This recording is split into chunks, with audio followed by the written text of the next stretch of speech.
ప్రతి మనిషికి ఒకే విలువ కోసం మానవ హక్కుల వేదిక 25 సంవత్సరాల హక్కుల కార్యాచరణ.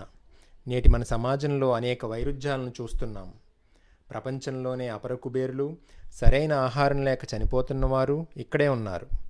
చంద్రునిపైకి ఉపగ్రహాలు పంపుతున్నాం, కానీ ఏటా కొన్ని వందల మంది మాన్యువల్ స్కావెంజింగ్ చేస్తూ చనిపోవడం చూస్తున్నాం. అభివృద్ధి పేరుతో కార్పొరేట్లకు సహజ వనరులను గుత్తకివ్వడం, అదే వనరులపై ఆధారపడి బతుకుతున్న ఆదివాసీలు, రైతులు నోరెత్తితే జైలు పాలు చేయడం.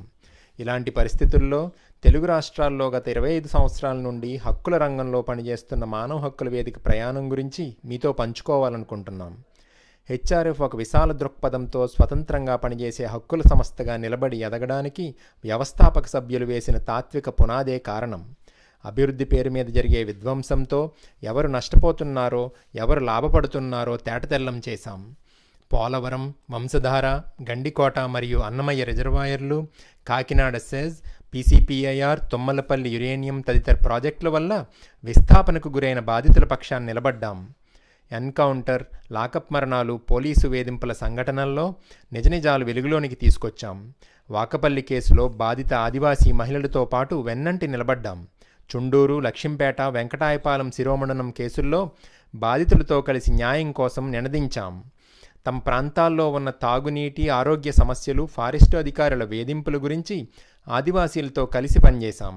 వ్యవసాయం గిట్టుబాటు కాక ఆత్మహత్యలు చేసుకున్న అనేక రైతు కుటుంబాలకు ప్రభుత్వం కనీసం నష్టపరిహారం ఇవ్వకపోవడాన్ని వెలుగులోకి తెచ్చాం. గృహహింస బాధితులకి తరచుగా న్యాయ తోడ్పాటు అందించాం. ఇవే కాక కాశ్మీర్ హింస, గుజరాత్ మారణకాండ, సల్వాజుడుం, మైనారిటీలపై దాడులు, పౌరసత్వ చట్టం ఉద్యమం, రైతుల ఉద్యమం, హిండెన్బర్గ్ ఉదంతం, మణిపూర్లో హింస తదితర దేశవ్యాప్త అంశాలపై మా వైఖరిని తెలియజేశాం. అయితే చేయవలసింది ఇంకా చాలానే ఉంది. పనిచేసే క్రమంలో మా అవగాహన, విస్తృతి పెరుగుతూ వచ్చాయి.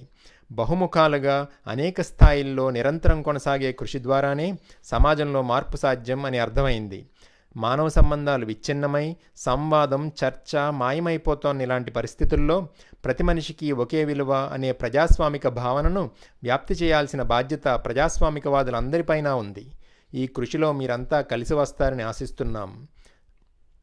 మానవ హక్కుల వేదిక, ఆంధ్రప్రదేశ్ రాష్ట్ర కమిటీ. ఈ సందర్భంగా అమలాపురంలో జరుగుతున్న సభకు మీ అందరికీ ఆహ్వానం.